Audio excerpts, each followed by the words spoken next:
picture this. It's like 5:30 on a Friday afternoon. You're packing up your bag, getting ready to transition into the weekend, and your phone just pings. Oh, no. The dreaded Friday ping. Right.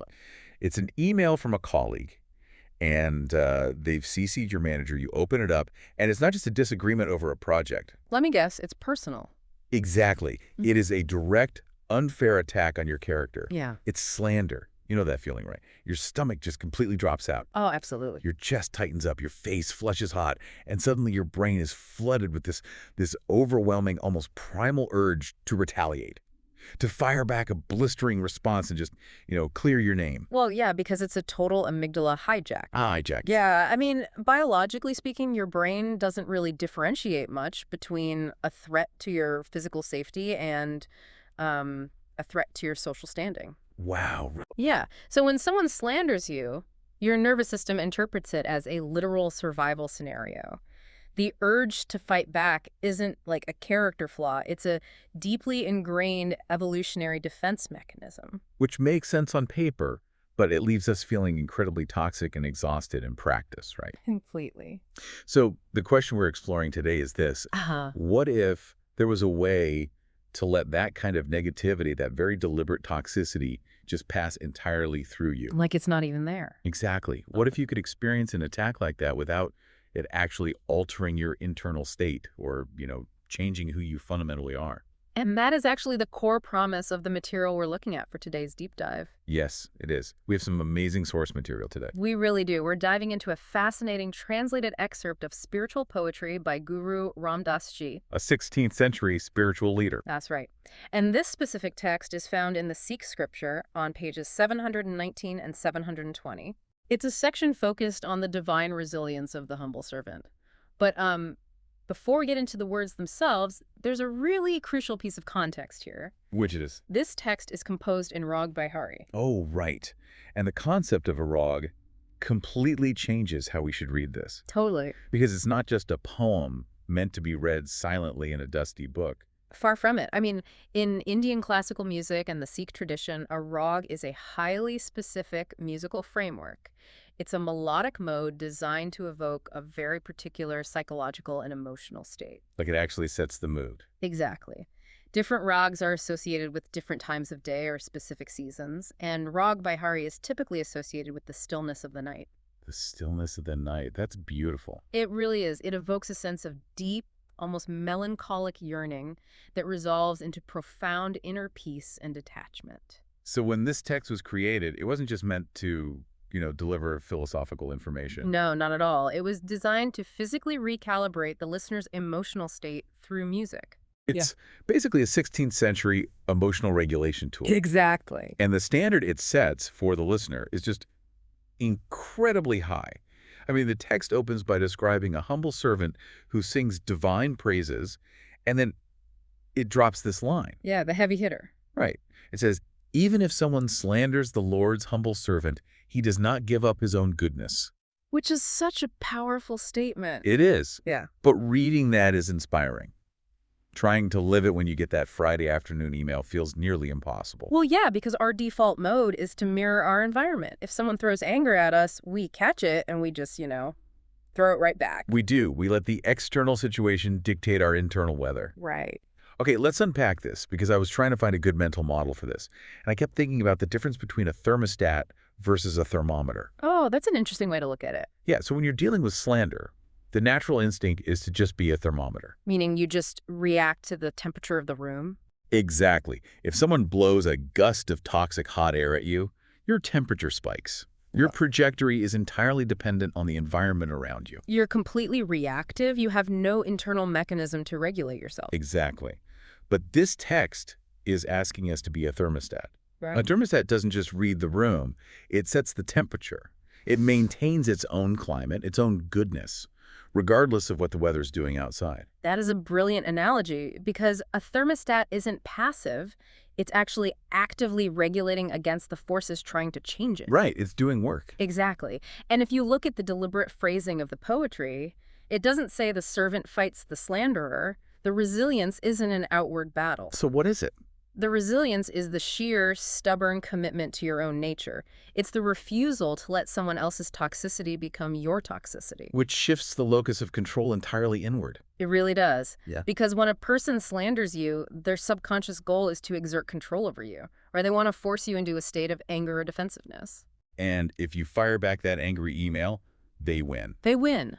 They've successfully hacked your nervous system and altered your state. But by acting as the thermostat, by setting your own temperature, you're effectively saying, your actions belong to you, but my state of mind belongs exclusively to me. Okay, I love the theory. I really do. But I have to be honest, when the adrenaline is pumping, just telling myself to be a thermostat usually isn't enough to stop the anger. No, it rarely is. And I think the author knew that, because the text doesn't just leave us with this impossible standard of just being good. No, it actually zooms out, way out. Right, and it provides this radical framework for how to achieve that detachment. Yeah. But it requires completely upending our assumptions about who is actually in control of reality. This is where the text moves from basic moral instruction into some really deep, paradigm-shifting philosophy. Yeah. It challenges the very concept of human autonomy. Let's lay out what it says, because it is a lot to wrap your head around. It is. So the text says, whatever the Lord and Master does, he does by himself. The Lord himself does the deeds. The Lord and Master himself imparts understanding. The Lord himself inspires us to speak.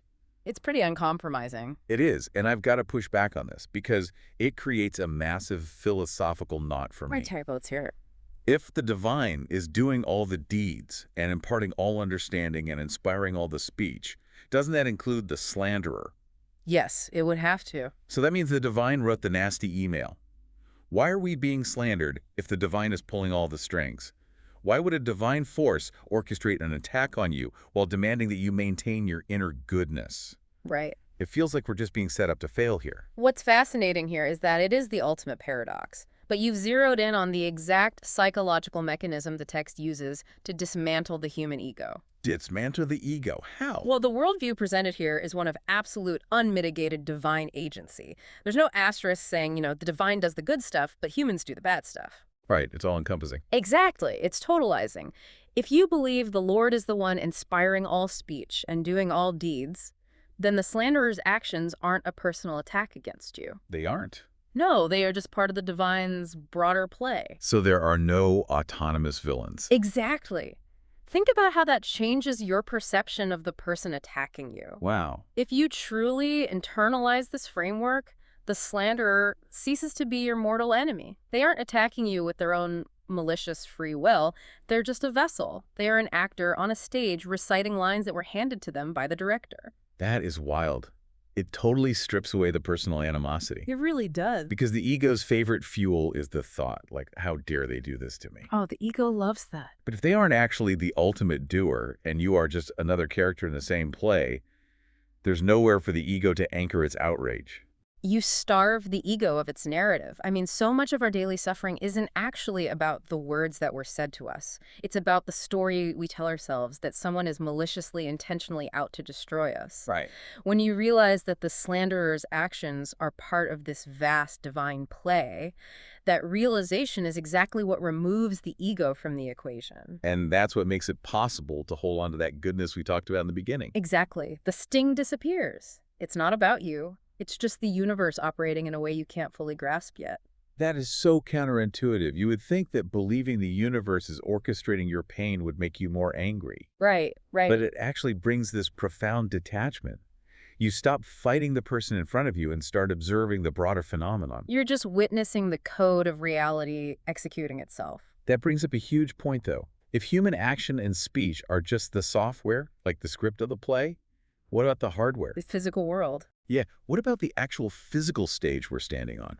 Because the poem doesn't just stop at human behavior. It addresses this by zooming out even further to the literal building blocks of the universe. Right. It moves from the individual's reaction to slander to the very architecture of existence. Here's where it gets really interesting. Oh, I agree. The imagery here is just striking. The text says, "The Lord himself directs the evolution of the world of the five elements. He himself infuses the five senses into it." It's beautiful. It is, and my mind immediately went to a tech analogy here, Yeah. like the architecture of virtual reality design. A VR analogy. I like where this is going. Well, think about what it takes to build a functioning virtual reality simulation. A programmer has to design two completely separate but perfectly integrated systems. Okay. First, they have to code the environment, the base hardware. They have to write the physics engine, the gravity, the landscapes, the light. Right, right. In the context of the poem, these are the 5 elements: earth, water, fire, air, and ether. That's the base hardware of the physical universe. If we connect this to the bigger picture, the VR metaphor really works because a complex environment is entirely useless if there's no way to interface with it, right? Exactly. You can't just stare at raw code. Right. The programmer also has to build the headset. They have to design the software, the lenses that translate the code into visual light for your eyes, the spatial audio for your ears. The haptic gloves for your hands. Exactly. In the poem, these are the 5 senses: sight, sound, smell, taste, and touch. The text says the Lord infuses the 5 senses into it. Infuses them into us so we can interface with that hardware. Right. The same architect who built the world built the highly specific biological interface you need to experience it. It synthesizes how this line bridges the macrocosm, the evolution of the elements, with the microcosm, which is our personal sensory experience. It's a completely closed-loop system of divine architecture. It is. The very tools you use to hear, slander, or experience the world are entirely designed and infused by this same divine presence. It makes it impossible to compartmentalize the divine. You Yeah. can't just say, oh, the divine is out there in the stars, but not right here in this awful meeting I'm sitting in. No, because the divine is literally the fabric of how you perceive the meeting at all. Let's tie this back to that Friday afternoon email. Yeah, let's do that. If you're reading an unfair email, you are using the sense of sight. The poem is reminding you that the eyes you are using, the light from the screen, the neurological pathways processing the language, all of it is part of this grand infused system. We are using divine tools to experience a divinely authored world. Exactly. And the intention behind that imagery is to generate awe. Awe is an incredibly powerful psychological reset. It really is. When you're caught up in office politics, your world shrinks down to the size of a pinhead. It's just you, your bruised ego, and the person you're mad at. Tunnel vision. But by forcing you to contemplate the evolution of the elements and the miracle of your sensory perception, the text just explodes your perspective. Next to the sheer staggering scale of that architecture, the slander suddenly seems so small. It totally loses its gravity. It does. It's the ultimate perspective shift. But I want to land the plane here, because it's one thing to understand this intellectually while we're sitting here talking, having a deep dive. Oh, for sure. It's another thing entirely to apply it when you are feeling pulled in a million different directions by internal or external conflicts. Right. So what does this all mean? How does this grand cosmic framework actually help the humble servant find peace in their everyday life? Well, the text gives us the ultimate payoff in its concluding lines. It says, "O servant Nanak, the Lord himself unites us with the true guru. He himself resolves the conflicts." Well, let's make sure we define our terms here before we decode that resolution. Yeah. The author is invoking the name Nanak. That's Guru Nanak. Yes. Guru Nanak was the founder of the Sikh faith. Yep. Guru Ram Das Ji, who composed this text, is the 4th guru in that lineage. So by saying, "O servant Nanak," he's writing in the spirit and authority of that foundational tradition. Got it. And what about the true guru? Because for someone unfamiliar with the tradition, that might sound like they're waiting for a literal physical person to walk into the room and solve their problems. Yeah, that's a very common misconception. In this philosophical context, the true guru isn't a physical human being. Gu means darkness or ignorance, and ru means light. Oh, wow. Yeah. The true guru is the inner divine wisdom, the enlightening principle that dispels the darkness of the ego. It's the realization of truth. The inner wisdom. Okay. The text is saying that the divine eventually unites the servant with this profound inner clarity. And it's that clarity that resolves the conflicts. Exactly. But how does that mechanism actually work? Because, the conflicts in my life don't usually resolve themselves magically just because I feel clear. Well, to understand the resolution, you have to look at the root cause of the conflict. Almost all of our internal anxiety and external friction stems from a desperate need for control. Oh, definitely. We want to control our reputation. We want to control how other people behave. We want to guarantee outcomes. The push and pull of daily anxiety is essentially an exhausting fight against reality. We're constantly trying to grab the steering wheel. But look at what we just explored. If you deeply internalize that the divine handles the elements, infuses the senses, dictates the deeds, and inspires the speech of the people around you. You suddenly realize you were never in the driver's seat to begin with. Exactly. The illusion of control just evaporates, and that is how the conflicts are resolved. It is a natural conclusion to everything discussed so far. So the conflict dissolves because you drop the rope in the tug-of-war. You got it. The text promises that by being united with the true guru, this total surrender to divine agency is what ultimately neutralizes all conflict. It's the transition from fighting your circumstances to surrendering to them. Right. But, surrender is a tricky word. It sounds passive, like you're just giving up and letting people walk all over you. But practical surrender isn't passive at all. It's a highly active cognitive shift. How so? When the conflict hits, when you read that email, you don't suppress your emotional reaction, but you immediately recontextualize it. You step back and say, okay, my senses are processing data. This is the script playing out. I'm not the author of this moment, and I don't need to control the outcome. You observe the conflict instead of becoming consumed by it. Right. You let the thermostat do its job. You decouple your sense of self from the chaos of the moment. That is incredibly powerful. It really is. And it takes us all the way back to the opening challenge, maintaining our goodness in the face of slander.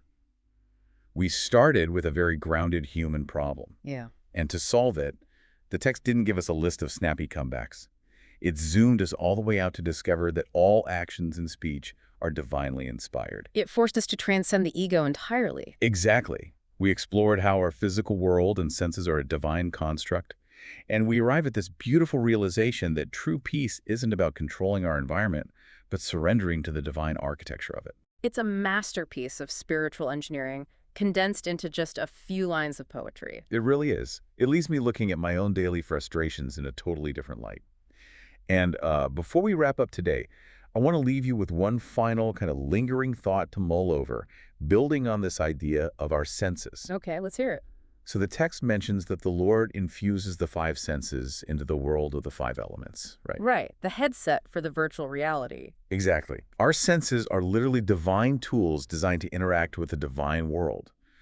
So could it be that the conflicts we experience aren't real external threats? What do you mean? What if they're just a temporary misinterpretation of the data our senses are gathering? Oh, wow. Like a glitch in how we read the universe. We hear a harsh word and our ego translates it as a threat. But what if it's just a misread of the code before we are finally united with the truth? That is a fascinating reframe. It shifts the entire goal of life. It means peace isn't about changing the world. It's about debugging your own perception until you can see the perfection that's already there. Something to keep in mind the next time that Friday afternoon email hits your inbox. Definitely. Thank you for joining us on this deep dive. Keep questioning the world around you, keep exploring, and we'll catch you next time.